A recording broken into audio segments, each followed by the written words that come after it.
I'll keep this short and मैं आज यहाँ पे भाषण नहीं दूंगा। पीछे लिखा हुआ है कि क्योंकि सच महत्व रखती है और मैं सिर्फ सच बोलने वाला हूँ, भाषण नहीं देने वाला। तो एक टाइम पे मैं भी क्लास 6 में था एंड आप सब स्टूडेंट्स हैं, आप जानते हैं कि हर क्लास में एक वो बच्चा होता है जो टीचर्स पेट होता है, जो हर टीचर का फेवरेट होता है। और क्लास 6 में मैं भी टीचर्स पेट था एक टाइम पे। सारी क्लासेस में टीचर का फेवरेट था, लेकिन एक क्लास होती थी एवरी 2-3 वीक्स, वो क्लास भी नहीं थी, वर्कशॉप थी एक्चुअली। एवरी 2-3 वीक्स वर्कशॉप होती थी ऑन क्लाइमेट चेंज, और उस क्लास से मैं जो भी करके निकलने की कोशिश करता था। एक दिन मेरी क्लास टीचर ने मेरे को पकड़ लिया and she got me bunking the class and she sent me back to class. And उस दिन एयर पोल्यूशन पे बात चल रही थी और उसी टाइम पे आई थिंक ये 8-9 साल पहले की बात है। उसी टाइम पे मेरे डॉक्टर ने बताया था कि मुझे ये एलर्जिक कोल्ड कफ हो रहा था। आई थिंक मॉनसून था या विंटर था, उस टाइम पे काफी एलर्जिक रिएक्शन होता था मुझे, अभी भी होता है। और मैंने सीखा कि ये एयर पोल्यूशन की वजह से है।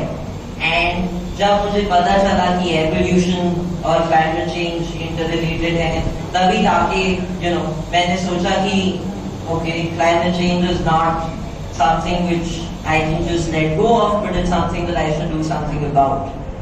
8 साल पहले मुझे जलवायु परिवर्तन यानी क्लाइमेट चेंज की कोई परवाह नहीं थी, बट 2 साल पहले, आज से 2 साल पहले BBC वर्ल्ड न्यूज ने मुझे world top 5 emerging youth environmentalist का शीर्षक देके मुझे सम्मानित किया था। बट मेरा इरादा यहाँ पे अपनी प्रशंसा करने का नहीं है, but rather to tell all of you कि I didn't care about climate change, but I realized that there was something important to it. And जैसे कि मैंने अपनी सोच बदली, आप सब भी अपनी सोच बदल सकते हैं। अब आमतौर पे जब हम क्लाइमेट चेंज के बारे में बात करते हैं, ज्यादातर लोग सोचते हैं ग्लोबल वार्मिंग के बारे में, लोग सोचते हैं कि ग्लेशियर्स मेल्ट हो रहे हैं, लोग बोलते हैं कि पोलर बेयर्स, नेट जियो पे हमने वीडियोस देखे हुए हैं पोलर बेयर्स जो डूब रहे हैं, तो वो सब हमने देखा है। बट वेरी ऑफ्टन हम सोचते हैं कि क्लाइमेट चेंज के बारे में हम कुछ नहीं कर सकते। हम बोलते हैं कि सरकारें जो हैं, जो बड़ी बड़ी कंपनियां हैं, वही चेंज ला सकती हैं, हम एज इंडिविजुअल्स कोई चेंज नहीं ला सकते। लेकिन इसमें बहुत बड़ी गलती है। आजकल हम सब ने सुना है about artificial intelligence, virtual reality, और हम सबको लगता है कि बहुत कठिन कॉन्सेप्ट्स हैं जिसके बारे में हमें कुछ आता पता है नहीं, इंजीनियर बनना पड़ता है to understand all of that. But in reality AI और वीआर हम सब अपने फोन से यूज कर सकते हैं, काफी इजी कॉन्सेप्ट्स हैं। और मुझे लगता है कि just in the same way climate change के साथ भी यही है। क्लास 8 में हम सब जानते हैं, मैं भी स्टूडेंट था, क्लास 8 की टेक्स्ट बुक में क्लाइमेट चेंज का एक डेफिनेशन आ जाता है, और जैसी टेक्स्ट बुक में कोई डेफिनेशन आ जाता है, हमारी जिंदगी का एकमात्र ऑब्जेक्टिव यही होता है कि रट्टा मारना और एग्जाम क्लियर करना है। तो प्रॉब्लम वही है। प्रॉब्लम ये नहीं है कि क्लाइमेट चेंज स्कूल में पढ़ाया जा रहा है, वो बिल्कुल होना चाहिए, लेकिन क्लाइमेट चेंज को किस तरह से पढ़ाया जा रहा है उससे बहुत डिफरेंस होता है। बिकॉज अभी जैसे ही हम सोचते हैं एआई वीआर हो, क्लाइमेट चेंज हो, जो इन शब्दों को इस्तेमाल करता है और जो शब्द हैं उनके बीच में दूरी आ जाती है। लोग सोचते हैं कि हम कुछ नहीं कर सकते, इसके बारे में सरकारें ही कुछ कर सकती हैं, सारे बड़े बड़े इंस्टीट्यूशंस ही कुछ कर सकते हैं, लेकिन ऐसा बिल्कुल भी नहीं है। हमें ये समझने की जरूरत है कि हमारी सरकार और बड़ी बड़ी कंपनियां बैठकर इंतजार करती हैं कि समाज कुछ करेगी, लेकिन हम समाज में यहाँ ठान के बैठे हुए हैं कि हम तो कुछ कर नहीं पाएंगे, ये सिर्फ संस्थापक परिवर्तन द्वारा बदलाव लाया जा सकता है। और यही प्रॉब्लम है, ये कैच 22 है। और मैं आपको एक उदाहरण देता हूँ। 2019 में दिवाली के टाइम पुलिस के साथ 12,000 कंप्लेंट्स फाइल हुई थी दिल्ली में पटाखे बजाने के लिए, और ये सिर्फ 12,000 कंप्लेंट थी, अनऑफिशियल नंबर्स भगवान जाने कितने थे, राइट। और अब ये हम सब जानते हैं कि पिछले 5 से 7 साल में सुप्रीम कोर्ट ने, एनजीटी ने, जो नेशनल ग्रीन ट्राइब्यूनल है, उन्होंने पटाखों की सेल, परचेज और फोड़ने पर बैन रखा हुआ है। लेकिन काफी लोग, शायद यहाँ पे भी जो लोग हों, वो पटाखे फोड़ते होंगे। फिर भी खुलेआम ये जो बैन है सुप्रीम कोर्ट का, एनजीटी का, ये खुलेआम बैन तोड़ा जाता है। और अब आप खुद सोचिए, अगर ये 12,000 कंप्लेंट जो 2019 में थे, अगर ये 12,000 कंप्लेंट कल को 4,000 कंप्लेंट हो जाए तो क्या होगा? हमारे नेता लोग उठकर देखेंगे कि अरे भाई, समाज में इसके बारे में लोग केयर करते हैं, नंबर गिर गए, 12,000 से 4,000 कंप्लेंट हो गए हैं। तो हम सब ये साफ साफ जानते हैं कि हम सब जो भी करते हैं वो मतलब के लिए करते हैं। Human beings are inherently selfish. और आप मुझे खुद देख लीजिए, I didn't care about climate change, जैसे कि मैं आपको बता रहा था, मुझे कोई परवाह नहीं थी। जब मुझे पता चला कि एयर पोल्यूशन से मेरे को हार्म हो रहा था, एयर पोल्यूशन मेरे और मेरे परिवार के लिए कितना हानिकारक था, उसी के बाद जाके मैंने कुछ काम करना शुरू किया।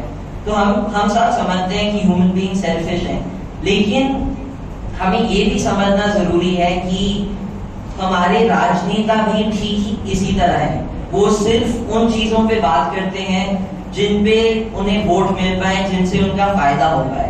खुद सोचिए, अगर आपने कभी इलेक्शन रैली देखी हो टीवी पे या कहीं पे बाहर, वो शायद बिजली की बात करते हैं, शायद फ्लाईओवर बना देंगे, डैम की बात करते हैं, ये सब करते हैं।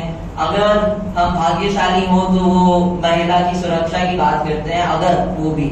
लेकिन क्लाइमेट चेंज की कोई भी नहीं बात करता।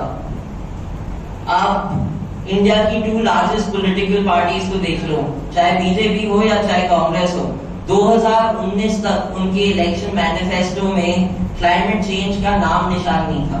2019 तक, that was 3 years ago। And this is very shocking, because हम, हैरानियत की बात है, सिर्फ 3 साल पहले तक कोई चर्चा नहीं थी, इलेक्शन मैनिफेस्टो में नहीं था, और अब सिर्फ कागज में भी नाम के वास्ते है, कॉन्वर्सेशन बहुत कम हो रही है। तो आप ये समझिए कि कोई भी आज संसद में जो बैठा है, चाहे संसद में हो चाहे विधानसभा में हो, वो आज से 20 साल में संसद में नहीं बैठे रहने वाले हैं। लेकिन जो आज बैठा हुआ है वो ऐसे फैसले ले रहे हैं जो हमें 20 साल छोड़ो 50 साल तक they're going to impact us। और यही हमारा काम आता है, यही नौजवान युवा का काम आता है, क्योंकि हमें बदलाव लाना है। हमें अपनी आवाज उठाकर क्लाइमेट एक्शन की मांग करनी है।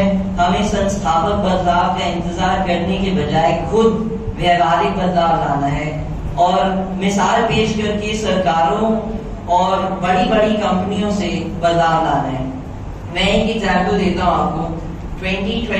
1 साल पहले भारत का जो सबसे बड़ा इंग्लिश न्यूज़पेपर है, मैं नाम नहीं लूंगा, उन्होंने मेरे को रीच आउट किया था। उन्होंने बोला कि हमें बताइए क्लाइमेट चेंज के बारे में क्या कर सकते हैं, हम आर्टिकल लिखना चाहते हैं, आप आर्टिकल लिखिए और हम पब्लिश करेंगे। और मैंने लिखा था, एंड 3-4 दिन बाद एडिटर आए मेरे पास और उन्होंने बोला कि ये आर्टिकल हम पब्लिश नहीं करेंगे, क्योंकि आप इतने सीनियर एनवायरमेंटलिस्ट हैं, लेकिन आपने फिर भी इतनी सरल सॉल्यूशंस दी हैं। तो मैंने कहा, आप बताओ इन सॉल्यूशंस में से कितने सॉल्यूशंस हम सब फॉलो करते हैं? ये सॉल्यूशंस क्या थे? मैंने उस आर्टिकल में क्या लिखा था? मैंने कहा था प्लास्टिक टूथब्रश छोड़ के बैम्बू टूथब्रश यूज करें। आजकल तो बैम्बू टूथब्रश का फैड है, आप यहाँ पे पूछिए हमारे ग्रैंडपेरेंट्स, मेरे ग्रैंडपेरेंट्स मुझे बताते थे, अब तो बैम्बू टूथब्रश बोलते हैं लोग। उससे पहले क्या होता था? दातुन होता था, वो बेस्ट था, एनवायरमेंट फ्रेंडली था, उसमें क्या दिक्कत थी? सिमिलरली रेन वाटर हार्वेस्टिंग मैंने बोला था हमें करना चाहिए। लोग बोलते हैं हमारे घर का इंफ्रास्ट्रक्चर पुराना है, हम नहीं बदल सकते, घर नहीं तोड़ सकते, फिर से लगा नहीं सकते पाइपें। तो मैं कहता हूँ ठीक है, वो मत करो, बट बाल्टी तो है सबके घर में, 2 बाल्टियां रख लो, उसी पानी को इकट्ठे करके अपने बर्तन धो लो, अपने कपड़े धो लो, वो तो जरूर किया जा सकता है। तो सिमिलरली फिर मैंने थोड़ी कुछ ज्यादा एक्सपेंसिव सॉल्यूशन भी लिखी थी, सोलर पैनल्स, इलेक्ट्रिक व्हीकल्स के बारे में भी आपने सुना होगा, आजकल बहुत चर्चा चल रही है।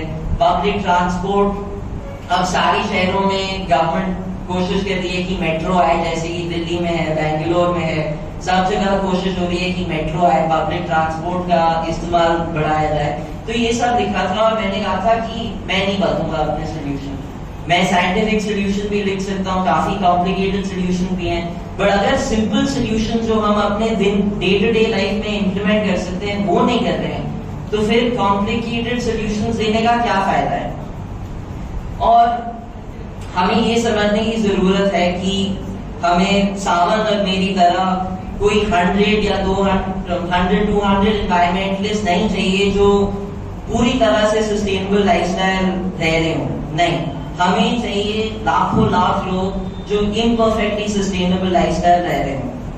भारत की आबादी 13,800 लाख के आसपास होगी और ये स्टैटिस्टिक है, ये साइंटिफिक स्टडी है कि अगर दुनिया में सिर्फ 10,000 लाख लोग, यानी कि इंडिया के पॉपुलेशन से कम, अगर 10,000 लाख लोग अपना अपना थोड़ा हिस्सा क्लाइमेट चेंज के लिए कर लिए तो कार्बन एमिशंस 20% तक गिर सकते हैं। That's real tangible change which can be brought by all of us at the ground level. हमें सरकार की वेट करने की जरूरत नहीं है, हमें म्युनिसिपल कॉर्पोरेशन की वेट करने की जरूरत नहीं है, हमें कंपनियों की वेट करने की जरूरत नहीं है। और इसीलिए क्लाइमेट परिवर्तन नौजवानों पर निर्भर है।